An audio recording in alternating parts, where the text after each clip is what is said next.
এটার থেকেও ভীষণ আমি মানে টেনশনে থাকি, যখন প্রচন্ড নার্ভাস। আমি যখন শুটিং শুরু করি মানে 10 বার করে প্রণাম করতে থাকি, জয় বলে তুই প্রণাম কেন করছিস। আমার মনে হয় বন্ধুত্বের জায়গা, বাট প্রফেশন জায়গাটা আমরা খুব প্রফেশনাল, আমরা দুজনই মানে সাজতে কে না ভালোবাসে।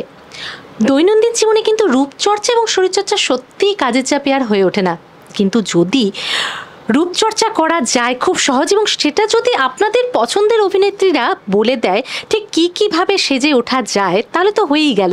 আর সেই কারণে কিন্তু আমার আশা রূপসে, যেখানে আমার সাথে দেখতেই পাচ্ছেন আপনাদের পছন্দের অভিনেত্রী সুরভি রয়েছে। কেমন আছো আগে বলো? খুব ভালো আছি, আর রূপসে আসলে আরো ভালো হয়ে যায়, মনটা নিজেকে সুন্দর রাখতে পারি, তো তার জন্য আমার রূপসে আসা, আরো সুন্দর করে তোলার জন্য আপনাদের ভালোবাসায় রূপসে আসা। অবভিয়াসলি ভালো। তুমি কেমন আছো বলো? ভালো আছি, একদমই তাই। রূপসে আমার মানে প্রথম আসা এবং আমারই বাড়ির কাছে একদম। কিন্তু তোমাকে যে সাজাচ্ছেন যিনি, সেই কর্ণধারের কাছে তো যেতে হবে, তাই না? হ্যালো হ্যালো, আমি খুব ভালো। তুমি কেমন আছো বলো?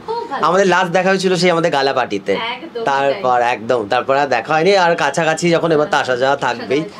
বলো, মানে যেটা বলে না, মানে সাজতে কে না ভালোবাসে, আর সেই দায়িত্বটা তুমি পুরোপুরি নিয়ে নিয়েছো। সাজানোর দায়িত্ব এখন নিজেকে একদম, আমাদের পুরো চুল থেকে শুরু করে পায়ের নখ পর্যন্ত সব দায়িত্বই আমাদের এখানে রাখা আছে। আর তারা ভালো বলতে পারবে যে কেমন করে উঠতে পেরেছি আমরা আর তোমরা।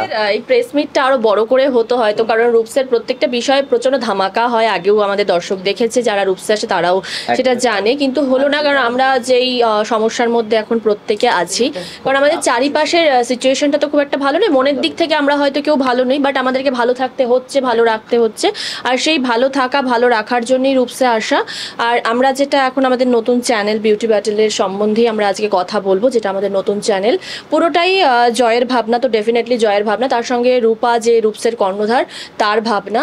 তো এটা আমাদের নতুন একটা চ্যানেল আমরা শুরু করেছি, আশা করি অনেকে দর্শকের ভালোবাসা। আমরা এপিসোড আমাদের বেরিয়েছে, বুঝেছো? এখন 2টো এপিসোড বেরিয়েছে, কারণ আমাদের সেটা আমি যাচ্ছি, তার আগে আমাকে বলো যে সুরভিকে আমরা অভিনেত্রী হিসেবে দেখেছি, কিন্তু এখানে প্রথম সঞ্চালনার দায়িত্বে আমি ওটা পরে বলবো কতটা এক্সাইটেড, কিন্তু আগে আমি জানবো সঞ্চালনা হিসেবে সুরভিকে বাছা কেন। কারণ সুরভির সঙ্গে তো আমার একটা পার্সোনাল বন্ডিংও আছে, বিকজ আমরা খুব ভালো বন্ধু।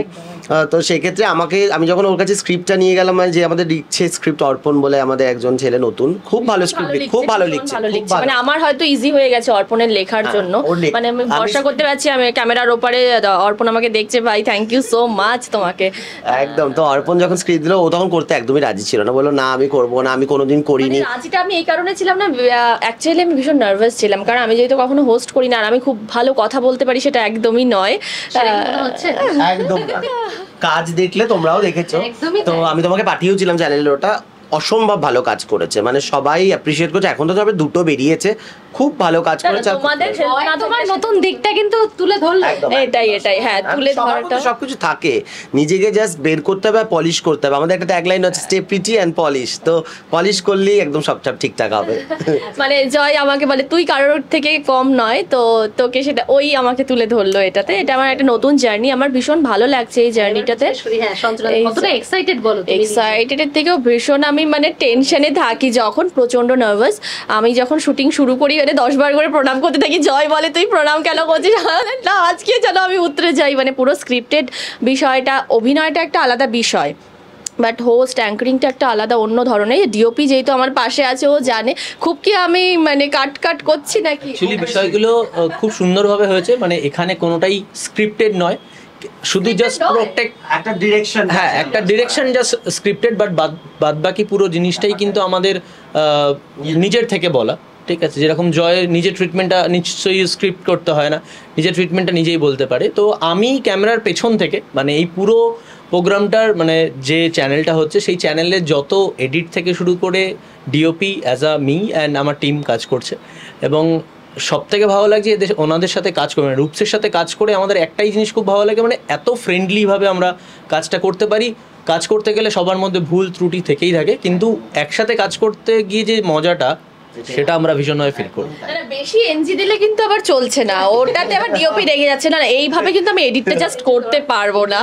তো এটা একটা জিনিস খুব ভালো দেখলাম, মানে আমরা যখন ধরো মানে বসে থাকি, ধরো ক্যামেরা সেট হচ্ছে, লাইট সেট হচ্ছে, যখন বসে আছি তখন সুরভি তখন মানে মনে করেই যাচ্ছে, মানে ওর যেই ডায়লগগুলো আছে, যেভাবে নেক্সট প্রশ্নটা করবে বা সেই ব্যাপারে এত সাংঘাতিক ডেডিকেশন, সাংঘাতিক। মানে আমি হোস্ট করছি, মানে আমার উপরে তো দায়িত্ব আছে ডেফিনেটলি চ্যানেল, ওর জন্যই পুরো প্রোগ্রামটা যাবে, মানে দর্শকদের যে ইন্টারেস্টটা গ্রো হবে, মানে যেমন তুমি আমাদেরকে প্রশ্ন করছো, তোমার জন্যই কিন্তু তোমার চ্যানেল চলে, বিকজ অফ ইউর প্রেজেন্টেশন।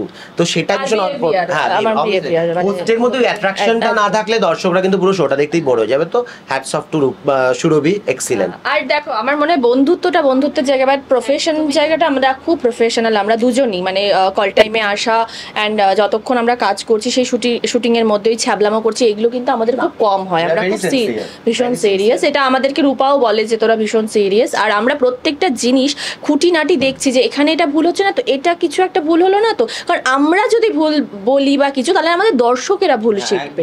তো এটা আমরা একদমই চাই না, রূপস কোনোভাবেই সেটা চায় না। সেটা ট্রিটমেন্টের ক্ষেত্রেও আপনারা যারা ট্রিটমেন্ট নিয়েছেন তারা জানেন, আর যারা আসতে চাইছেন তাদেরকেও আমি বলবো যে রূপস কিন্তু অন্য সব ক্লিনিকের থেকে একদম আলাদা। এবার জয়জিৎ তুমি বলো।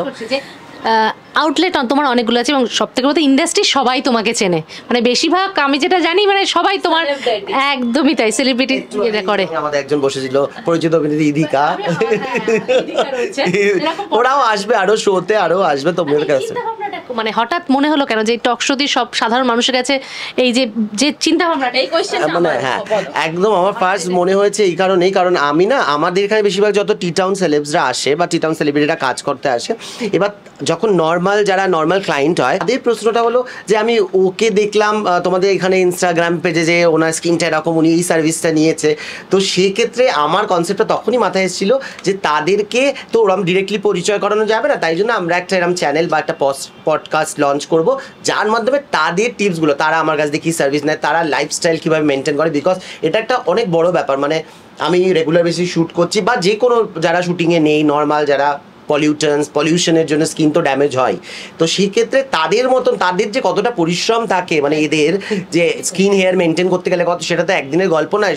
ফিজিক থেকে বলো, তোমার খাওয়া দাওয়া, লাইফস্টাইল সব কিছু একটা ডিসিপ্লিনের মধ্যে থাকলে তবে কিরকম একটা ফ্ললেস তুমি গ্লো দেখতে পাবে। তো তাদের যে কিভাবে মেনটেন করতে হয়, তারা কী কী সার্ভিস দেয়, সেটাই আমার দর্শকদের সামনে তুলে ধরতে হবে, যে তারা দেখবে যে এই জিনিসগুলো করে তারা বাড়িতে এরকমভাবে লাইফস্টাইল তারা করলে যেরকম করে, আমরাও যদি সেরকম ধরনের ফলো করি তাহলে আমরাও ওরকম ধরনের স্কিন পেতে পারি। আমি তো রূপসকে প্রচন্ডভাবে ফলো করতাম, যেটা দেখেই আমি, হ্যাঁ একদম প্রথম, কারণ আমি যখন রূপসের নাম শুনেছিলাম তার থেকেও আমি ইনস্টাগ্রামে গিয়ে পুরো দেখে যে এই সেলেবরা এখানে যাচ্ছে আমার চেনা পরিচিত, তাদের সঙ্গে যখন কথা বললাম যে রূপস অ্যাকচুয়ালি কি আমি ট্রাস্ট করতে পারি, তারা আমাকে বলেছিল একদম ডক্টর জয়জিৎ কিন্তু সব থেকে বেস্ট এখন কলকাতা শহরের মধ্যে। তো তখন আমি ওই জন্য ট্রাস্ট করেই তোমার কাছে এসেছিলাম। আর স্কিনের যে প্রবলেমটা নিয়ে আমি রূপসে এসেছিলাম, আমার প্রবলেমটা তুমি ঠিক করে দাও, থ্যাংক ইউ সো মাচ। একদম চলছে থাকছে। হ্যাঁ দেখো স্কিন একদিনের গল্প নয় যে আমি আজকে করলাম, লোকের ধারণা হলো আমি আজকে করলাম কেন, তারপরে যে বাড়ি গেল আমার মুখটা কালো লাগছে, আমার কিছু হচ্ছে না, আমার মনে হলো আমি পয়সায় ভুল ইনভেস্ট করলাম, কিন্তু একদিনে তো ওরকম জিনিসটা কোনো দিন হবে না। মানে এটা হলো skin is the largest organ of our body, তো সেক্ষেত্রে তোমাকে কিন্তু একটা ফার্স্ট চ্যাপ্টার তোমাকে মেনটেন্যান্সের মধ্যে থাকতেই হবে। যেমন আমাদের সুগারের ওষুধ খাই বা প্রেশার হলে ব্লাড প্রেশারের ওষুধ খাচ্ছি, সেরকম ধরনের মেনটেন্যান্স করলেই তবেই এদের মতন পাওয়া যাবে। তাই জন্য কি এদেরকে আমি সামনে এনে বসে দিয়েছি, যে সঞ্চালিকা তিনিও অভিনয়ের সঙ্গে যুক্ত, বাকি যারা আসে তারাও আমাদের এই ইন্ডাস্ট্রির সঙ্গে যুক্ত, তাদেরকেই প্রেজেন্ট করা, তাদের লাইফস্টাইল দেখানো। এই চ্যানেলটার প্রথম উদ্দেশ্য হলো এটাই, এই পডকাস্টের মাধ্যমে আমি তাই করি। মানে সেলিব্রিটিরা আর আলাদা করে কিছু করে না, সবাই যেটা করে সেলিব্রিটিরাও তাই করে, আমরাও সাধারণ মানুষই সবার প্রথমে আমাদের একদম একদম একদম মেকআপ সব সময় যেটা আমাদের থাকে। সর্বসাধারণের জন্য আমি এবার আসছি, যেহেতু সবাই ভাবতে পারে যে সেলিব্রিটিরা আসছে মানে ভীষণ হাই কস্ট বা কিছু, একদম না। এটা আমাদের চ্যানেলে একটা এপিসোড আছে, অনেক লোক ভাবে প্রচুর পয়সা, কিন্তু আমি এইটুকুনি বলতে পারি সুরভি তো সার্ভিস নিয়েছে, বাকি যারা নেয় নামি দামি অনেক সংস্থা আছে, অনেক অর্গানাইজেশন, অনেক ক্লিনিক আছে বড় বড়, যারা আমার থেকেও অনেক বড় পজিশনে আছে, তাদের থেকে কিন্তু রূপসের কস্ট বা রূপসের প্রাইস অনেক অনেক সস্তা, মানে আমি বলবো যে তাদের কাছ থেকে আপনারা ঘুরে আসুন, সেই সেম ট্রিটমেন্ট যেটা আপনাকে কনসালটেশনের মাধ্যমে জানানো হয়েছে সেই সেম ট্রিটমেন্ট যদি আপনার কাছে আসা হয়, আপনি দেখবেন যে বাজেটের কতটা ডিফারেন্স হতে পারে। এবার লোকে কি হয়, কেউ খুব তাড়াতাড়ি পয়সা ইনকাম করে খুব তাড়াতাড়ি ব্রড হতে বড় হতে চায়। আমার ধারণা, আমার মেন্টালিটি মানে তুমি মাসে বিলিভ করি কম পয়সায় ভালো সার্ভিস দাও, লোকের কাছে প্রতিষ্ঠিত হওয়াটা ভেরি ইম্পর্টেন্ট আজকালকার দিনে। তো ডাক্তার থাকলে সবাই আসতে চাইবে, তাই না? সেম তুমি যেভাবে এতটা হাসি খুশি, একদম, একদম। তো মনে হয় আমাদের সবাইকে মানে হাসি খুশি থাকাটা খুব দরকার, তাহলে স্কিন হেয়ার সবকিছু ভালো থাকবে। Happiness, inner happiness is very important, very important. সেই কারণ তাই জন্য এই চ্যানেলটা শুরুর মধ্যে সবাই খুব খাটাখাটনি করছে।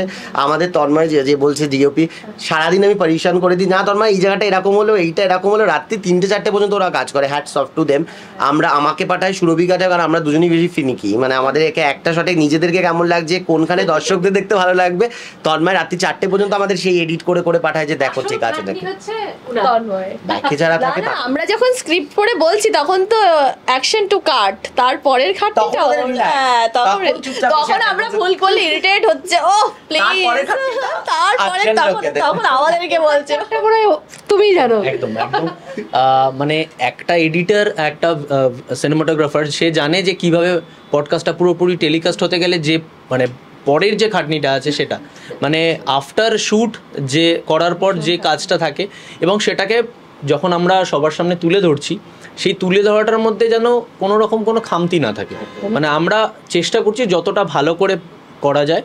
আস্তে আস্তে সব এপিসোডগুলো আসবে গ্রুপসে এসে, অবশ্যই। অ্যাকচুয়ালি কি বলতো, এগুলোর না একটা অনেক ধারণা আছে, লেজার নিলে যা স্কিন নিয়ে যাবে তার থেকে আরও বেশি খারাপ হয়ে যাবে, স্কিনে কোনো ট্রিটমেন্ট করালে স্কিন আরও বেশি স্যাগ হয়ে যাবে, ক্যান্সার হয়, নানা রকমের মিথ তো মার্কেটে আছে। তাই জন্য ওই এডুকেশনসটা যাতে আমাদের মাধ্যমে একটা ছোট্ট প্রয়াস, যে লোকে যাতে জানতে পারে যে এইগুলোতে কোনো ভয় নেই। স্যালন অ্যাক্টসের থেকে ক্লিনিক্যাল অ্যাক্টস অনেক বেশি সেফ, বিকজ এইগুলো যা মেশিন ইউজ হয়, যা প্রোডাক্ট সব FDA প্রুফ থাকে, নির্ভয় নিশ্চিন্তে লোকে নিতে পারে। এরা যখন বিশ্বাস করে নেয়, তার এদের তো এটাই সব, তো সেক্ষেত্রে এরা যদি ট্রাস্ট করে নিতে পারে, বাকি লোকেরাও নিতে পারবে, এই আর কি। যাক, শেষ করবো তাহলে। পুজোয় একেবারে সুরভি আরো সুন্দরী হয়ে উঠছে, এবং আপনারাও সুন্দরভাবে সেজে আসতে অবশ্যই রূপসে আসতে হবে, এবং জয়জিতের কাছে আসতে হবে। আর আমাদের চ্যানেলটাকে এখন একদম আমি বলবো, আমাদের পডকাস্ট চ্যানেল ইউটিউবে, যদিও লোপার ওখানে লিংক আপনারা পেয়ে যাবেন, অবশ্য করে নিজের নলেজ বাড়াবার জন্য আরও কী কী রূপসে হয় আর সেলিব্রিটিরা কী করে নিজেদেরকে মেনটেন করে, সেই জানতে হলে আমাদের পডকাস্ট চ্যানেল বিউটি ব্যাটেলকে অবশ্য করে আপনারা ফলো করুন, সাবস্ক্রাইব করুন, লাইক করুন এবং অনেক অনেক শেয়ার করুন। আর বেল আইকনটাকে অবশ্যই প্রেস করে দিতে হবে যাতে আপনাদের কাছে নোটিফিকেশন পৌঁছে যায়। আপনাদের ভালোবাসা পেয়ে এসেছি, আরো আরো আরো অনেক ভালোবাসতে থাকুন।